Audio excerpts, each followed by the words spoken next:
오늘 말씀의 제목은 하나님의 부르심이라는 제목이죠.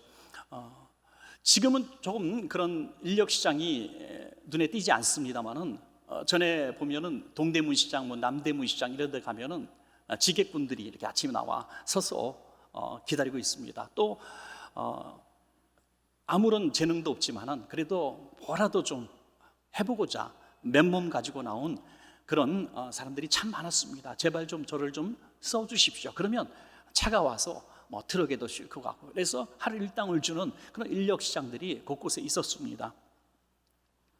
예수님 당시에도 있었다는 것이죠.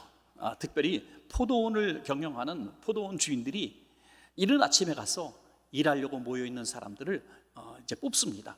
어떤 사람을 뽑겠어요? 그래도 젊은 사람, 건강해 보이는 사람, 그리고 또 포도원에서 일을 잘했던 눈에 익은 그런 사람들을 먼저 뽑아갑니다. 그래서 숫자가 다 채워지면 이 정도면 충분합니다 하고 채워가죠. 그러면 남아있는 사람들은 그날 일을 할 수가 없는 것이죠. 그날 하루 일당을 벌어서 하루 먹고 사는 시대였습니다. 그런데 다행히 또 다른 포도원 주인이 왔습니다. 또 뽑아갑니다. 또 뽑히지 못했습니다. 시간이 좀 지나서 늦은 시간에 와서 또 한두 명을 뽑아갑니다. 또 뽑히지 못했습니다. 그러다 보면 하루 종일 서 있었지만 뽑히지 못한 많은 일꾼들도 있었다는 것이죠. 그런데 어떤 특별한 포도원 주인이 나타났습니다. 이 사람은 이른 아침에 와서 많은 일꾼들을 뽑아간 이후에 일꾼이 부족해서인지 오전 9시에 또 옵니다. 해가 떴는데 아침에 또 와서 아직도 놀고 있는 사람들을 또 뽑아가죠. 놀랍게도 또 12시에 와서 또 뽑아가고, 더 놀랍게도 3시에 와서 또 뽑아가고, 더 놀랍게도 5시에 와서 1시간밖에 남지 않는 일을 시키면서도 사람을 뽑아갑니다. 왜 뽑아갔을까요? 일손이 딸려서 뽑아갔을까요? 아니라는 거죠. 이 뽑아간 이유는 일당을 주기 위해서 뽑아간 선한 포도원 주인이었습니다. 선한, 내 것을 가지고 내가 선하게 일하는데 누가 뭐라 그래? 이러면서 그 가난한 사람들을 위해서 돈을 주기 위해서 일을 시키려고 뽑아간 게 아니라 일당을 주기 위해서 사람을 뽑아간 참 아름다운 포도원 주인을 보게 되죠. 그런데 문제는 마지막 시간 1시간 남겨두고 뽑힌 사람이 이제 품삯을 받을 때 가장 먼저 받습니다. 한 데나리온을 받게 되죠. 이 한 데나리온은 당시에 일당이었다고 합니다. 어떤 기록을 찾아보기 어려운데요, 로마에 있는 여러 문헌들이 있는데 로마의 데나리온에 관한 기록이 있다고 합니다. 한 데나리온의 가치, 밀을 살 때 8리터에서 10리터 정도를 살 수 있는 돈이라고 합니다. 그러니까 한 가족이 좀 하루 먹을 수 있는 그 곡식가루 정도가 된다고 볼 수 있죠. 우리나라 돈으로 환산하는 것은 별로 의미가 없다고 생각해요. 경제 규모 가치에 따라서 너무 다르기 때문에. 우리 가치로 하면 15만 원 정도로 보겠지만, 또 아프리카로 가다 보면 이거는 10,000원 돈도 안 될 수도 있죠. 하루 일당이니까요. 그러니까 그 지역의 일당의 가치에 따라서 책정된 그런 돈이라고 봅니다. 어쨌든 이 한 데나리온을 벌어가면 한 가족이 그날 굶지 않을 정도의 아주 작은 액수였습니다. 그러나 그것조차 받을 수 없는 그들이었는데 1시간 두고 들어온 사람이 과연 한 데나리온을 기대했겠습니까? 날 써주시기만 하신다면 빵 한 조각이라도 감사하겠습니다. 빈손으로 들어가면 우리 집에 굶고 있는 우리 가족이 나만 바라보고 있는데, 지금 일하고 있는 줄 알고 있을 텐데 지금까지도 나를 써주는 사람이 없어 기다리다가 1시간 일했는데 뭘 더 기다리겠습니까? 조그만 거라도 하나 주십시오 이렇게 기대하고 있었는데 하루 종일 10시간 이상 일해야 벌 수 있는 한 데나리온을 주는 거예요. 너무 놀랍지 않습니까? 그래서 여기 성경에는 안 나왔지만 잘못 줬어, 다시 갖고 와 그럴까 봐 도망가 버렸어요. 그죠? 빨리 집으로 도망가 버렸습니다. 자, 그러니까 이제 3시간 일한 사람이 조금 기대가 더 되지 않겠습니까? 그런데 역시 한 데나리온을 주는 거예요. 여기까지는 그래도 견딜만해요. 그래도 3시간 일하고 한 데나리온 받았으니까 그래도 저 사람보다는 좀 손해봤지만 내가 그래도 잘 받은 거야, 기뻐했겠죠. 그런데 문제는 내려가다가 10시간 이상 일했던 이른 아침에 와서 일했던 사람이 한 데나리온을 받자마자 눈에 보이진 않지만 땅바닥에다가 팍 던지면서 욕을 하면서 날 갖고 장난을 치냐 말이야. 아마 그랬을 것 같습니다. 분명히 아침에 부름받을 때 주인하고 약속을 했습니다. 오늘 하루 종일 일하면 한 데나리온을 내가 주겠다. 네, 그거 받겠습니다 하고 계약이 성사돼서 온 사람들입니다. 그럼에도 불구하고 감사를 잃어버리고 돈을 팽개치고 원망하고 불평하고 또 주인을 향해서 저주하는 이런 모습을 보게 되죠. 자, 이 비유의 말씀은 당시에 먼저 믿었다고 하는 바리새인 서기관들, 종교 지도자들에게 주신 말씀이죠. 먼저 믿은 무리들에게, 누구보다 잘 믿고 있다는 무리들에게 주신 말씀이라는 것을 염두에 두시면 이 본문이 이해가 됩니다. 오늘 이 시대의 말씀으로 한번 적용한다면, 이른 아침에 포도원에 들어온 사람은 시간적으로 우리가 단순 계산한다면 모태신앙이라고 보는 거죠.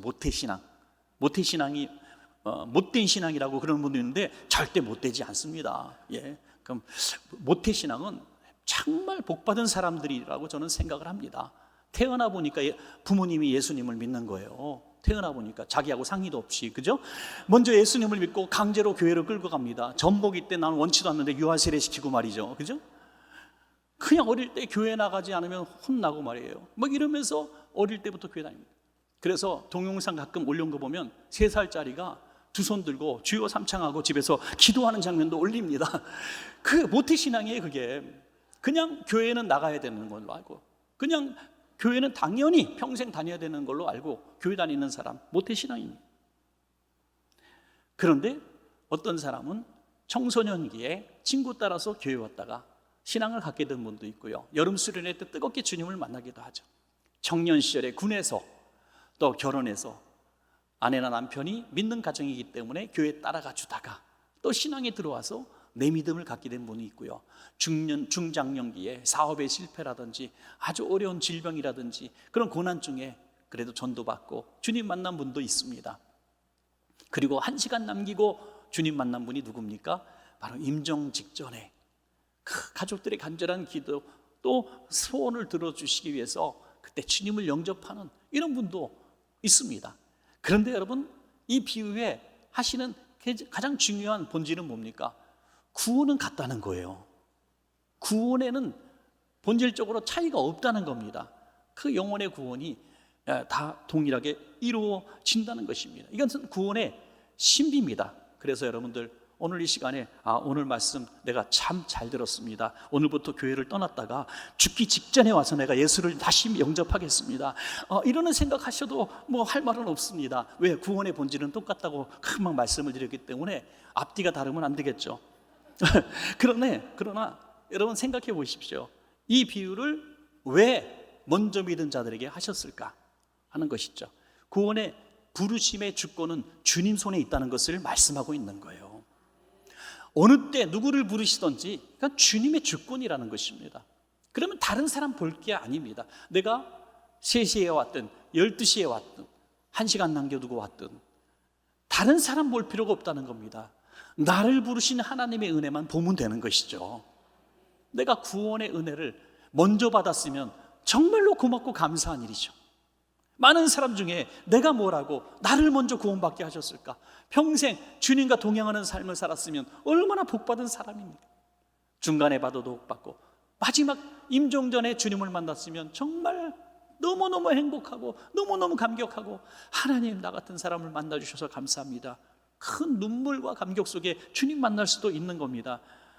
이 구원의 은혜는 남들과 비교할 것이 아니라 내가 받은 은혜에 감사하는 것이 중요하다, 이렇게 말씀하고 있는 것이죠. 그래서 오늘 하나님의 부르심은 우리 모두에게 동일하게 임하셨는데 어느 시점에 부르심을 받았든지 상관없는 구원의 신비가 있습니다.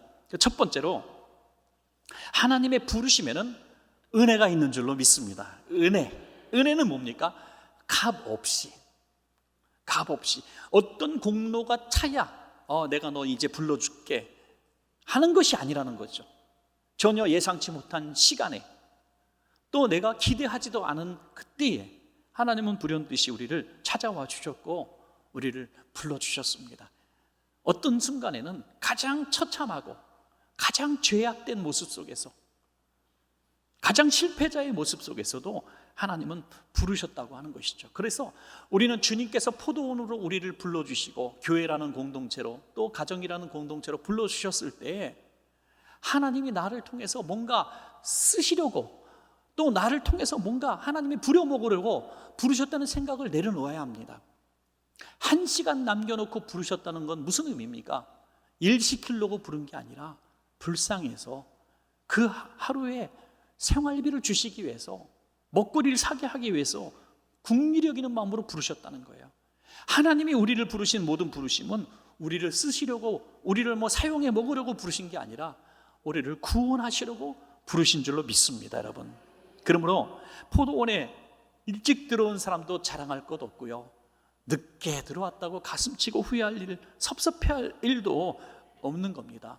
어떤 분은 너무 늦게 들어온 게, 너무 예수 믿는 게 억울하고 분해서 하나님, 저 사람은 왜 복을 받아서 부모님, 예수 믿는 사람 부모님 만나는 복을 받게 하시고 어릴 때부터 신앙생활하고 저렇게 예쁘게 곱게 참 신앙생활, 집사님, 권사님, 또 장로님도 되고 자녀들 목회자도 만들어내고, 그런데 나는 온 사돈의 팔중 가문 중에서 나 먼저 예수 믿어가지고 박해받고 너무 힘듭니다, 이럴 수도 있는 거죠. 그런데 지금 다른 사람 보지 말라는 거예요. 지금 그럼에도 불구하고 나를 부르신 하나님만 바라보라 이거죠. 왜? 특별한 은혜로 나를 부르셨기 때문에 그것을 감사하라. 이 나중에 이제 돈을 받은 사람들이 먼저 1시간 또는 3시간 일하고 자기와 똑같은 구원을 받았을 때 화가 나니까 막 주인을 원망하잖아요. 그때 주님이 하신 말씀이 뭡니까? 마태복음 20장 14절에서 15절입니다. 내 것이나 가지고 가라. 내가 받은 은혜에 족한 줄 알라 이거예요. 족한 줄 알라.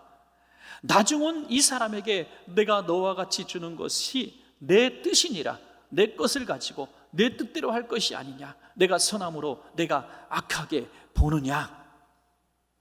다른 사람의 구원에 대해서 여러분들 불평할 것이 없다는 것입니다. 사도 바울 같은 경우에 우리가 굉장히 본받을 면이 하나 이 부분에 있죠.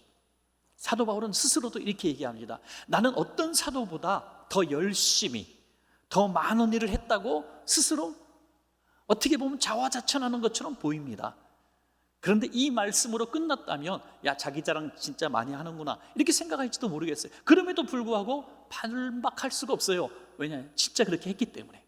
그런데 바울이 뭐라고 말합니까? 그럼에도 불구하고 이 모든 일들, 나의 나된 것, 누구보다 수고할 수 있었던 것은 내 노력이 아니라 하나님의 은혜다라고 얘기하는 거죠. 이게 놀라운 부분입니다, 여러분. 신앙생활하면서 누구보다 많은 일을 해서 칭찬받은 일들, 많은 업적을 했다고 해서 그거 내가 1시간밖에 일하지 않은 사람들과 비교해서 내가 받는 구원은 특별한 구원, 더 많은 상급이 있는 구원이라고 착각해서는 안 되는 것이죠. 더 많이 일할 수 있고 더 많이 헌신할 수 있는 시간을 주신 하나님께 하나님의 은혜임을, 영광을 돌려드리라는 것입니다, 여러분. 하나님의 부르심에는 반드시 이 은혜라는 것이 있었다는 것을 꼭 기억해야 합니다. 하나님이 만약에 불러주지 않으셨으면, 끝까지 1시간 남은 사람까지 불러주실 때에도 나를 불러주지 않으셨다면 나는 포도원에 들어가지 못했을 겁니다. 내가 일찍 들어오고 1시간 남기고 들어온 것이 중요한 게 아니라 나를 부르지 않으셨다면 나는 지금 어디서 무엇을 하고 있을까? 세상이 단 줄 알고, 돈이 단 줄 알고, 성공이 단 줄 알고 치열하게 살아가다가 마지막 순간에 죽음 이후에 무엇이 있을까? 두려움에 벌벌 떨면서 살아가다가 그렇게 인생을 마치는 얼마나 많은 사람들이 있습니까? 그런데 주님이 주님의 주권적의 때에 가장 알맞는 때에 우리를 불러주셔서 주님을 알게 하시고 하나님 나라를 우리가 누리게 하시니 이게 얼마나 큰 은혜입니까, 여러분? 그래서 오늘 우리는 하나님의 부르심에는 오직 은혜다 라고 생각하면서 내가 부름받은 것에 감사하는 복된 삶 되시기를 바랍니다, 여러분. 그리고 두 번째 이 신비는 하나님의 부르심에는 우리를 향한 믿음이 있습니다, 여러분. 믿음. 저는 이 두 번째 부분을 참 묵상하다가 정말 제 마음속에 확신이 하나 들은 부분이 있습니다. 단지 불쌍해서 부르셨을까요? 아닙니다. 그러려면 그냥 줄 세워놓고 야, 내가 다 한 데나리온씩 줄게 하고 다 주면 되는 거예요. 그냥 뭘 일을 시킵니까? 뭐 번거롭게 5번이나 오십니까? 단지 주기 위하였다면 그냥 자선하면 되는 거예요. 가가오 방문하면서 쌀 사주면 돼요. 그런데 왜 부르셨을까요? 왜 포도원까지 데려가셨을까요? 어떤 사람이 10시간 일하게 하시고 어떤 사람은 왜 1시간 일하게 하셨을까요? 이분이 기대한 것은 이 포도원에 들어온 사람들이 시간과 상관없이 열심히 일할 것을 믿었기 때문이죠. 믿었기 때문. 또 포도원 주인의 믿음은 놀랍습니다. 마지막 1시간 남기고 일한 사람이 10시간 동안 일한 사람과 비교해 볼 때 크게 차이가 나지 않을 것을 아셨습니다. 여러분 제일 먼저 부름받은 사람은 어떤 사람일까요? 누구보다 건강했을 거예요. 체격도 좋았을 거예요. 누가 봐도 저 사람을 먼저 뽑아야지 할 정도의 인물이었을 겁니다. 그 사람은 하나 단점이 있어요. 너무나 오랜 시간 일을 해야 되기 때문에 요령을 피웁니다. 여러분 주인이 보면 절대 일하지 않죠. 막 열심히 일하는 것 같으면 말립니다. 야, 오늘만 살 거야? 내일도 또 일해야 돼. 그만둬. 야, 더 열심히 일한다고 더 주냐? 똑같이 일당아 똑같아. 요령 펴 하면서 요령을 폈을 거예요. 그런데 1시간 남기고 온 사람은 어떻게 했을까요? 저 사람들은 이때 앞에 대해서 10시간 동안 일했는데 나는 1시간밖에 일할 수 있는 기회가 없다. 그러므로 나를 써주신 그 은혜에 너무 감사해서 이 1시간밖에 남지 않은 짧은 시간이니까 최선을 다하리라 하는 거죠. 1시간 동안 열심히 죽도록 일했을 겁니다. 불러주는 내가 너무나 고맙고 감사하니까요. 늦게 예수님을 믿은 분들이 이런 마음을 많이 갖고 계신 것을 제가 봅니다. 저 사람은 참 10년, 20년, 30년 신앙생활하면서 많은 선한 일도 하고 교회에서 충성도 했는데 가만히 생각하니까 난 예수 믿고 좋긴 좋은데 아무런 한 일이 없는 거예요. 똑같은 천국 가고 똑같은 주님을 만날 텐데 나는 뭘 내놓을까 하는 이런 마음이 살짝 드는 거예요. 그래서 이제 남겨진 시간 동안에 30년, 40년 신앙생활하는 사람을 따라갈 수는 없겠지만 2배, 3배 내가 더 열심히 신앙생활이라 더 열심히 성경도 읽고 더 전도도 더 하고 막 그런 사람들이 종종 눈에 띄는 것이죠. 평양 대부흥운동이라고 대단한 사건이 있었죠. 그 영적 부흥이 일어났을 때 한 어르신이 계셨습니다. 70대 어르신. 그때 70대 어르신이면 굉장히 나이가 많으신 분이죠. 그리고 거기다가 질병까지 있어서 이제 얼마 남지 않은 분이었습니다. 근데 이분이 주님을 만난 거예요. 너무 뜨겁게 만난 거예요. 그래서 이분이 굉장히 동네 사람들이 다 아는 어른인데 이분이 인생 마지막 시간을 불꽃처럼 살기로 작정하십니다. 그래서 매일 이른 새벽에 나가서 마을을 청소하고 마을 사람들을 만납니다. 아니, 이 어르신이 동네 꼬마도 만나고 친절하게 대합니다. 그리고 예수님을 증거하는 거예요. 갑자기 변화된 그 모습 속에 마을이 막 난리가 난 거예요. 그래서 어르신 몸도 안 좋으신데 왜 이렇게 하십니까? 했을 때 이분이 이런 얘기를 했대요. 내가 이제야 예수님을 알았으니 내 남은 시간이 얼마 되지 않기 때문에 마지막까지 주님을 위해서 살아야 하지 않겠냐. 내게 남은 시간이 적기에 나는 하루라도 헛되게 보낼 수가 없다. 이렇게 말했다는 거예요. 이게 기록에 남아 있습니다. 그래서 온 가족은 물론 이웃, 친척, 동네 사람들을 가장 많이 전도한 사람. 그래서 마을 사람들이 이분을 이렇게 불렀답니다. 누구보다 늦게 믿었지만 누구보다 뜨겁게 주님을 사랑했던 어른. 이렇게 이 기록을 남겼다는 겁니다. 여러분, 이게 바로 오늘 이 비유의 결론 부분에 나와 있는 말씀이죠. 마태복음 20장 16절에 이와 같이 나중된 자로서 먼저 되고 먼저 된 자로서 나중되리라. 주님의 믿음은 일찍 부름받은 사람이 꼭 주님의 일을 많이 한다고 생각하신 것이 아니라는 거예요. 늦게 부름받았다고 해서 먼저 부름받은 사람보다 하나님의 영광을 올리는 일이 적다고 생각하지 않으셨다는 거예요. 주님은 모든 부르심에 한 사람 한 사람에 대한 믿음이 있으셨습니다. 여러분, 우리 목회자들끼리 얘기하다가 많은 목회 정보를 나누는데요, 특별히 좀 규모가 있는 교회들은 부목사님들을 많이 뽑잖아요. 부목사님을 뽑을 때 이런 사람은 무조건 뽑아줘 하는 그런 사람이 있어요. 이거는 1급 비밀인데요, 두 가지입니다. 하나는 세상에서 어떤 일을 할 때, 때로는 사업을 했거나 직장을 다녔거나 그런 분들이 있잖아요. 그러다가 신학을 하신 분들인데 실패를 경험한 사람, 아주 바닥까지 한번 친 경험, 이런 사람은 성도들을 대할 때 국리력 여기는 마음으로 대할 수 있다는 거예요.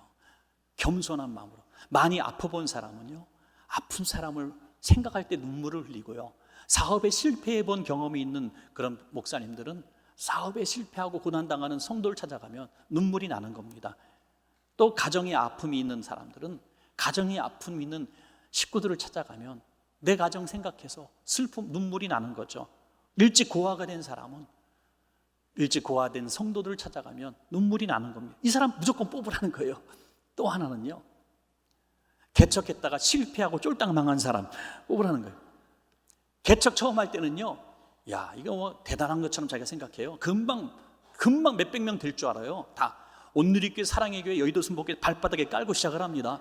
딱 깔고, 야, 이게 목회가 이거 어려워? 내가 할게. 그러다가 10년쯤 했는데 10명으로 시작했는데 3명 낳고 나중에 사모님도 나 다른 교회 가면 안 돼? 막 이러니까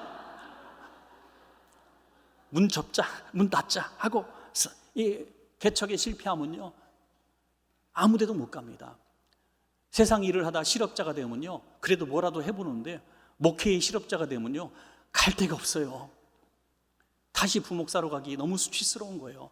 그러다가 2년 3년 슬럼프에 빠졌다가 그래도 다시 내가 그래도 주의 종인데 내가 목회를 해야지 하고 그냥 동네에 있는 작은 교회에 지원서 내고 사례비 얼마라도 상관없습니다, 저를 좀 써주십시오 하고 원서 냈을 때 그 사람은 진짜 목사라는 거예요. 여러분 혹시 사업하시는 분들 계십니까?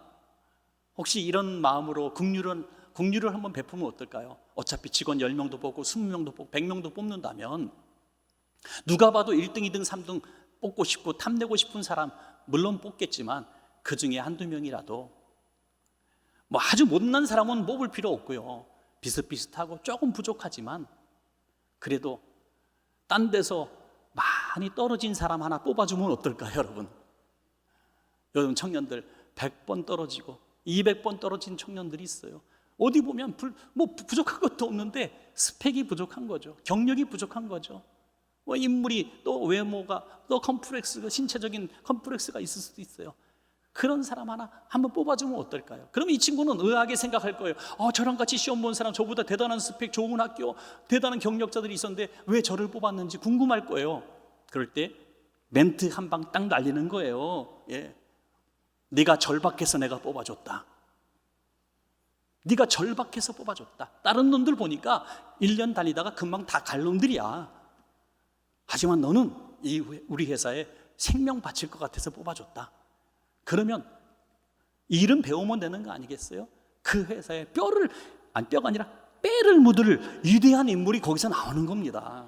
진짜 식구 같은 직원 하나 뽑을 수 있는 겁니다. 물론 제가 회사할 때는 또 생각이 바뀔지 모르겠지만 하여튼 이런 국리력 여기는 마음으로 상대편을 생각하면서 국리력인 마음으로 그를 뽑아주면 아마 1시간 남겨준 그 일꾼처럼 죽을 둥 살 둥 충성하지 않겠습니까, 여러분? 주님은 그것을 믿으셨다는 거예요. 1시간 남겨놓고 부르신 이유가 그가 일을 해봐야 얼마나 일을 하겠습니까? 그러나 누구보다 최선 다해서 주인의 마음을 시원케 드릴 줄로 믿고 부르셨다는 거예요. 여러분 늦게 믿으신 분들 계십니까? 누구보다 시간이 얼마 남지 않은 분들 계십니까? 1시간 남긴 사람처럼 불꽃처럼 주님을 위해서 일하십시다. 그러면 평생 모태신앙으로 일한 사람보다 적게 일하는 사람이 안 될 겁니다, 여러분.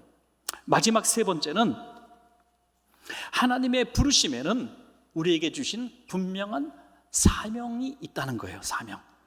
그 사명이 뭡니까? 그 사명은 먼저 들어온 자로서 나중 들어온 사람들을 도와주는 사명을 갖고 있는 거예요. 또 들어오지 못한 사람들을 부르는 사명이 있는 겁니다. 왜 우리를 먼저 예수를 믿게 하셨을까요? 우리보다 반드시 늦게 예수 믿는 사람은 언제든지 있습니다. 우리보다 먼저 믿은 사람도 반드시 있지만 우리보다 늦게 믿은 사람도 반드시 있습니다. 그러면 우리의 눈은 아직 주님을 모르는 사람들을 향한 불쌍히 여기는 주님의 마음을 가져야 되는 거예요. 여러분, 제일 바쁘고 간절하고 열심히 일한 사람은 일꾼이 아니라 포도원 주인입니다. 5번이나 들락날락거리면서 한 사람 한 사람 불러갑니다. 그 주인의 마음을 시원케 해주는 사람이 누굴까요? 주님이 한 사람 불러오고 또 한 사람 불러올 때마다 환영해주고 기뻐해주고 위로해주는 그 모습을 주님은 기뻐하지 않겠습니까, 여러분?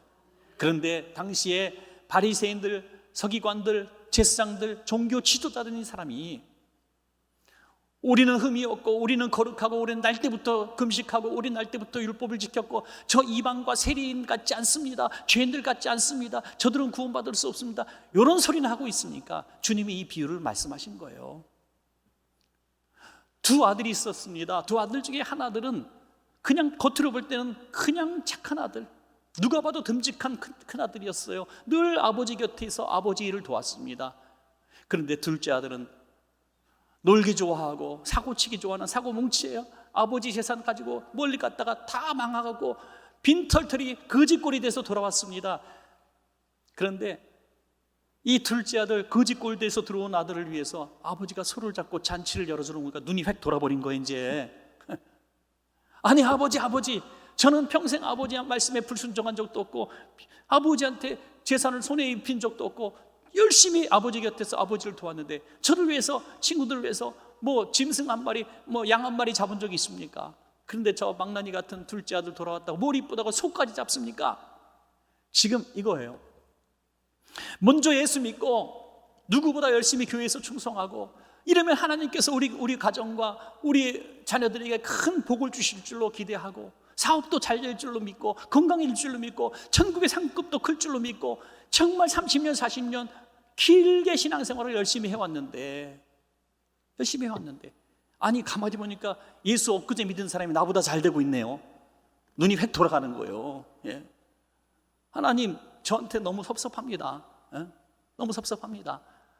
왜 늦게 예수 믿는 사람들이 이렇게 저보다 더 응답도 잘 받고 복을 받고 충성도 별로 하지 않았는데 그 복을 누립니까? 화가 나는 거예요. 이때 장자에게 주셨던 아버지의 음성을 기억하십시다. 뭡니까? 얘야 내 것이 다 네 것이니라. 그런 거예요. 내 것이다. 아버지에 있는 모든 재산은 다 너 거야. 이 둘째 아이를 내가 위에서 손잡은 것은 내가 죽었다가 살아났기 때문이야.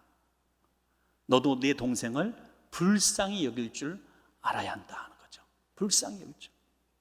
여러분 지금 우리가 세상 밖에 아직 교회 안에 들어오지 못한 주님을 모르는 사람들, 방황하는 영혼들을 위해서 우리가 이런 마음을 갖는 거예요. 불쌍히 여기는 마음을 갖는 겁니다.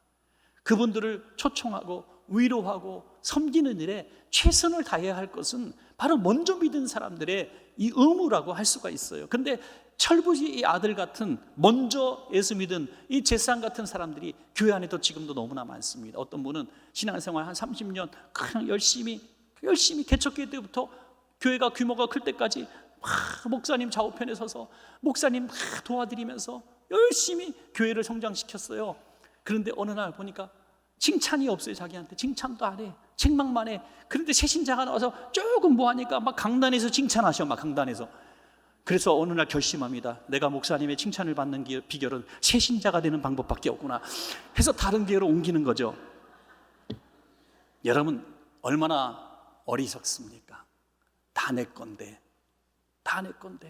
내가 주인인데 손님한테 대한 친절 하나 때문에 이 모든 것들을 잃어버리는 것이 얼마나 어리석습니까? 사랑하는 여러분, 우리는 먼저 믿은 자로서 나중 믿는 자들을 불쌍히 여길 줄 알아야 합니다.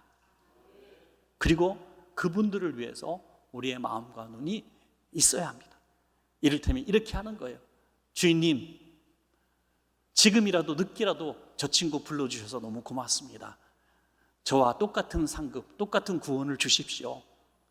주인님, 지금도 제가 보니까요, 제 친구가 인력시장에 서 있었는데 아직도 들어오지 못했습니다. 그 친구 지금 부름받지 않으면 굶을 수밖에 없어요. 주인님, 그 친구도 불러주시면 안 될까요? 이 긍휼히 여기는 마음을 가졌더라면 우리 포도원 주인이신 주님께서 얼마나 기뻐하실까요? 얼마나 기뻐하실까요? 큰아들이 작은아들을 끌어안고, 야, 잘 왔다 동생아, 아빠가 너를 찾느라고 얼마나 울었는지 아냐? 매일같이 문 밖에 서 계셨단다. 정말 잘 왔다 내 동생아, 안아주면 얼마나 좋을까요? 우리 성도들의 모든 상황 가운데 질투라는 것은 있으면 안 됩니다. 우리 모두가 주님의 한 자녀로서 언제 부름을 받았든지 어떤 상급을 받든지 서로 칭찬하고 격려하면서 주님 주신 마지막 시간, 남겨진 시간이 다 다르겠지만 마지막 한 시간 남은 인생처럼 최선 다해 포도원에서 일하는 충성된 일꾼들 되될 줄로 믿습니다. 말씀을 맺겠습니다. 하나님은 오늘 이 자리에 있는 저와 여러분을 포도원으로 불러주셨습니다. 얼마나 고맙고 다행스러운 일입니까? 그 부르심은 우리의 공로가 아니라 오직 은혜입니다. 은혜. 하나님의 주권 속에서 부르셨습니다. 먼저 믿었다고, 나중 믿었다고 비교할 이유도 없습니다. 지금 믿고 있는 이 순간 감사하면 됩니다. 그리고 시간이, 남겨진 시간이 한 시간 남은 사람처럼 주님 부르시는 날까지 최선 다해 한번 일해보는 거예요. 최선 다해. 그렇게 시간이 많지 않습니다, 여러분. 주님 부르시는 날까지 최선 다해서 일하듯, 또 아직 포도원에 들어오지 못한 사람들을 향해서 주님의 마음을 갖고 전도하면서 평생 한 명이라도 나 때문에 포도원에 들어온, 나 때문에 주님을 알게 된 사람 한두 명 앉혀놓고 같이 예배할 수 있는 우리가 될 때 포도원 주인께서 우리를 기뻐 받아주실 줄로 믿습니다, 여러분.